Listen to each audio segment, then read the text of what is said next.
He's still here. Now, where were we, by the way, when it came to kisses on the end of text? We're back there. Are you happy with kisses? No, I'm unhappy with kisses, and it's making me feel uncomfortable. And it was, as I say, it was when the guy from the bank kissed me back, and I realised, what am I doing kissing all these people? He was wrong to refer to it. He should have just either not sent a kiss back or just joined in. See, by not sending one back, that means that you're one of those people that doesn't kiss. And then people get the message. Someone else did that to me once. It was Noel Gallagher who goes, you put a kiss on the end of your text? And I'm like... Yes. Right? That's right. You can't do that. And I'm like, right. Right, and I will do it again. And I will keep doing it. But there's no... You said you're a hugger.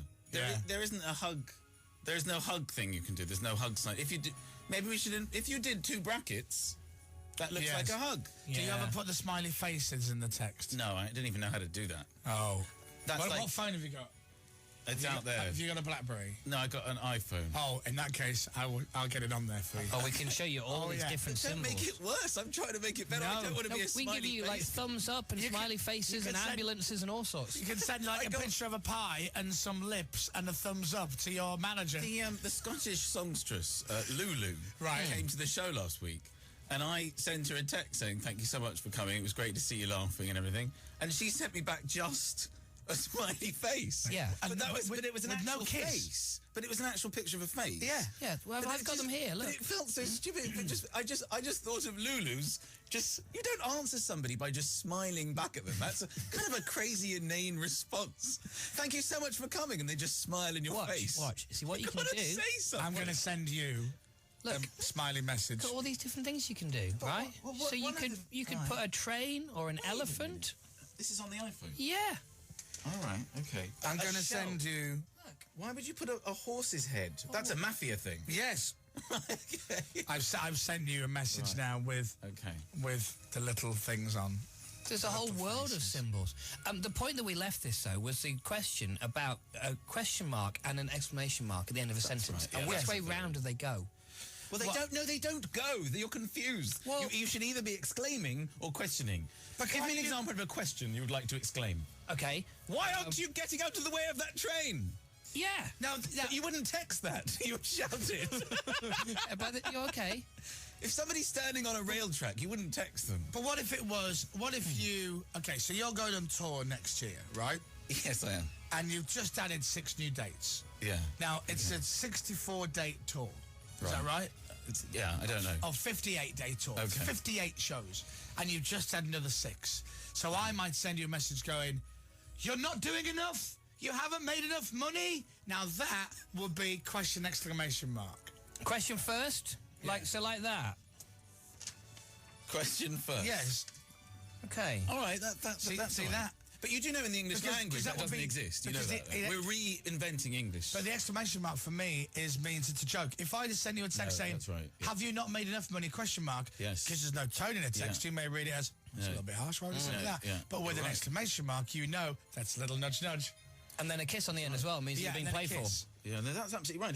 And then P.S. Lulu gets invited and I get nothing. I think it's a shame that I make my living in comedy, but when I try and make a joke on a text, I have to explain that it's a joke with an exclamation mark. Well, yeah. I mean, if I could do that, which I do, I suppose I do exclaim, because you do go, that's the bit I mean is supposed to be funny, exclamation mark, exclamation mark.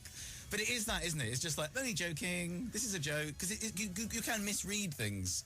Oh, I hate it. There's no tone in a text, and I hate it. The amount of times I've gone...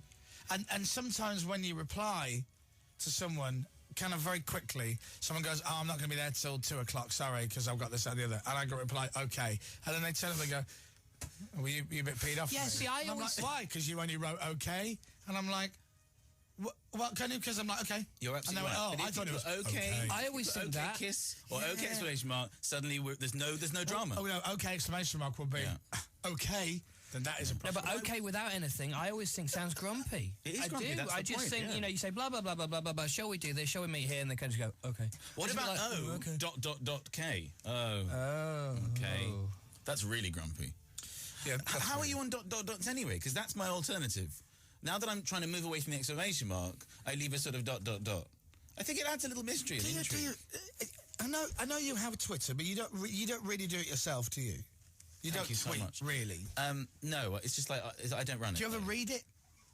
Do you ever just go on and read other people's tweets? No, I don't. On my life, it's like you've been reading my tweets. I'm trying to move from the exclamation mark to the ... We have got... We are going through this exact same thing at the same But time. I really have. I'm like... Especially now that Matt mentioned... But sometimes you look at it and you think the ... there's just too much mystery. Yeah, and it's like you're waiting for the next... So what's the example then of the ... I'm just going to go through the last few tweets that I've sent. And just if you said to me that very same thing you said earlier, if I announced new dates and you said, "Oh, 6 new dates. Have you not got enough?" ... It's like I don't even know what that means anymore. That doesn't sound. Does that sound friendly or not?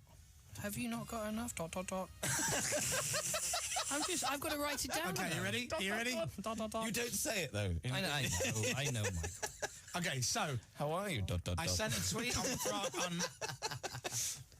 Okay, so these 3 tweets, here are 3 tweets in order, in concession, I was going to say. I got a feeling that tonight's going to be a great night, ... because that was... But what you're saying now is it might be, it might not. Who knows what could happen? It could be the most sensational night, but if you put exclamation mark, it's like, yeah, it definitely will be. And then I send someone a question saying, when are we having Christmas drink? ...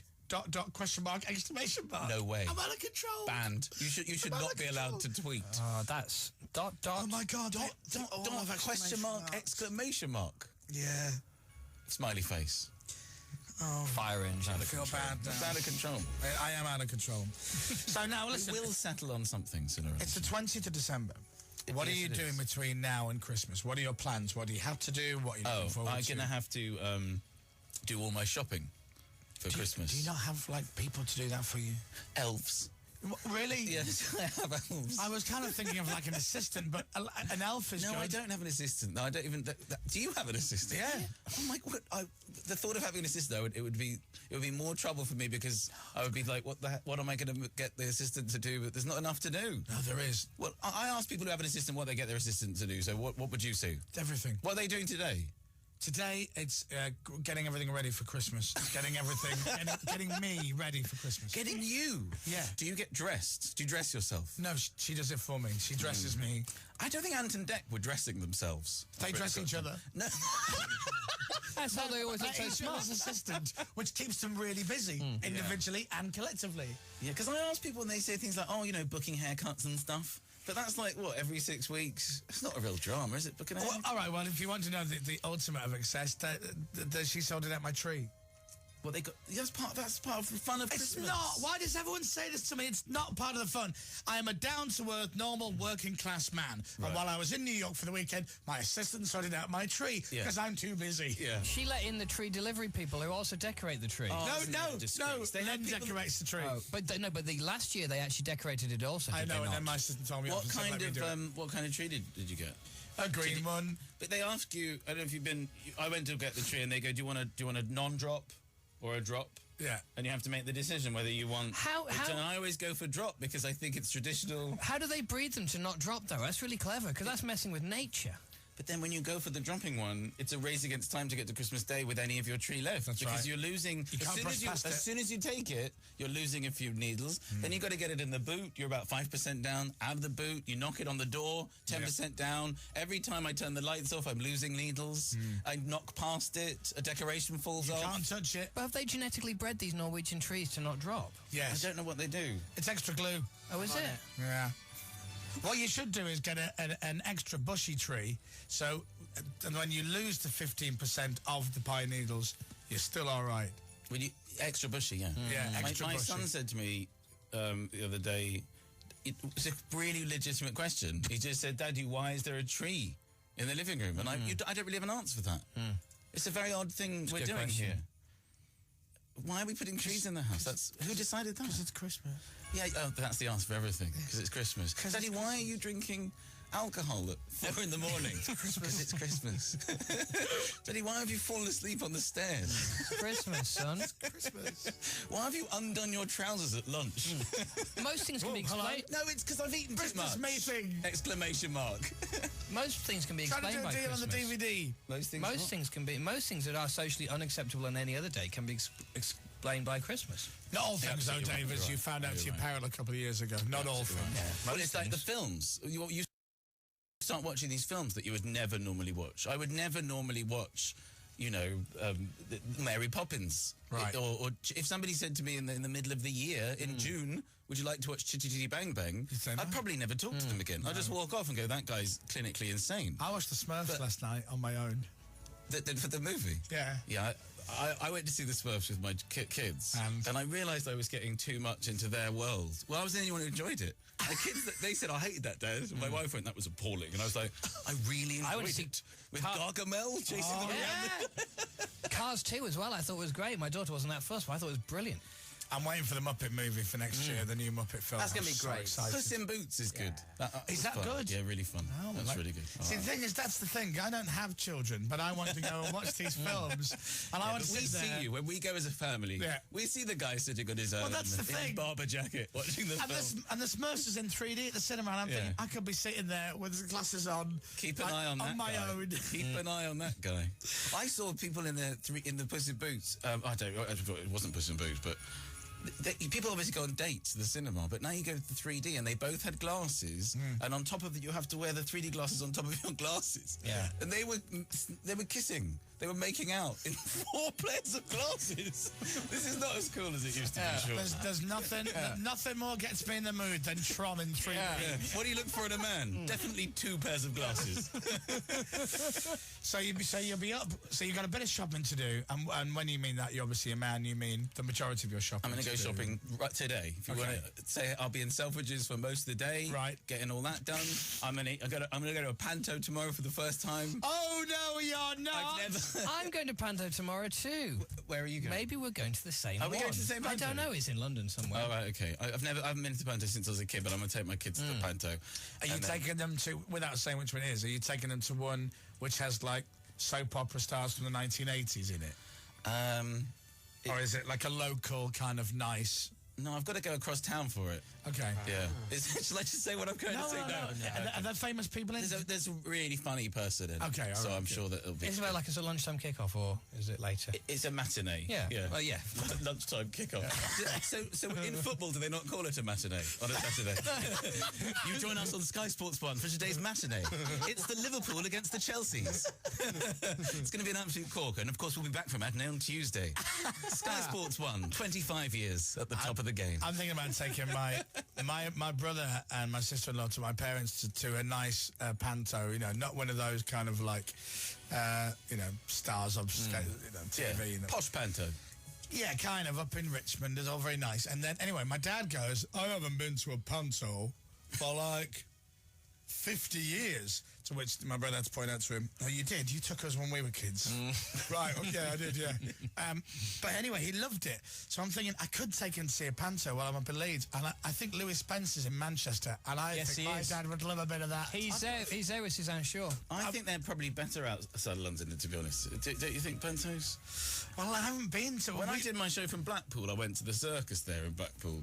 And it was just so much fun. And I was thinking my kids would just love this. And then I went to this sort of posh circus in the countryside in the summer, and it was just... There was too much... There was a lot of acting going on. Don't act. Fall over, set yourself on fire, do some tricks... Go on a unicycle. I want to see the tricks. I don't want to get into a narrative. Set yourself on fire? What kind of circuses are you going to? Do they do that now? Might have been an error, but that did happen. Are you sure that wasn't just a man walking through on fire from the local pub? While we were talking about football, I was going to... Have you ever got... I was going to get getting my brother's a signed top.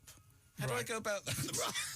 How do I go about... Well, which team would you like it signed by? I don't support this team, but they support Chelsea. Right. So you have to sign Chelsea shirt. Start with the easy ones there, obviously.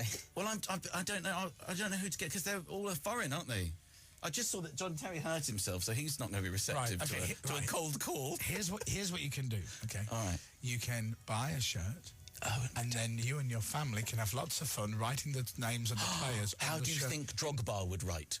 Things like that. And you pretend... Drogba. Yeah, so you have to think how he would write. To be fair, if you're giving a sign... We've done this before. We gave away a signed England shirt, but the thing was, it was signed by the whole team, but not by the England team. It was signed by all of us, by me, Chris, and Aled, and Rachel. Would you like us to... Merry Christmas. So you could... Here is a Chelsea top signed by the Radio 1 breakfast team. There you go. Signed by the whole team. The whole team. Doesn't say Except for Tina, who who was was off games, who was out with a cruciate injury. Well, if anybody from Chelsea's listening, Michael would like a sign, just one. I'm happy to pop down there if they're doing a matinee. There you are. He's after a signed Chelsea shirt. If not by all the players, and certainly the ones that Michael's heard of, which seemingly are Drogba, John Terry. Yes. And Frank Lampard. And Cashley Cole. And there you go, Cashley Cole. So he's all over it. He'll have a season ticket next. Brilliant.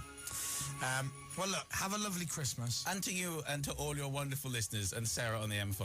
I hope everybody watches the Michael McIntyre Christmas Comedy Roadshow, Christmas Day, 10:30. Jack D, Miranda Hart, Rob Brydon, David Mitchell, Kylie Minogue, Pixie Lott, Sean Locke, and the list goes on. It's such a great show. Not me, but that's fine. Even Louis Walsh is on that show, for God's sake. He is actually in the audience.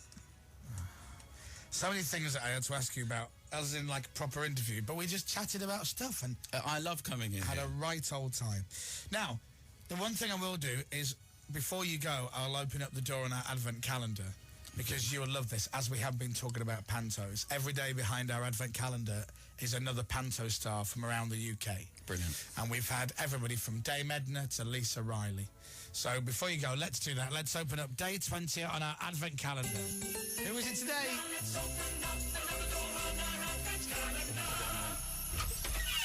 Hi, this is Brendan from Coach Trip, and I'm playing Herman the Henchman in Snow White at the Southport Theatre. Wow. And I'd like to wish Chris Moyles and all the team and all the Radio 1 listeners a Merry Christmas and a Happy New Year.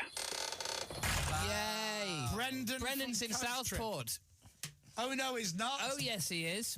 Now, hang on, you voiced Coach Trip. Did you not get offered panto? But you could go and narrate it. This is very true. I was offered tickets to go and see Brendan in Southport. Brendan is now wishy-washy. I would love to do panto one day. No, you wouldn't. Oh, come on. No. Oh, yes, I would. Yeah, oh, come on.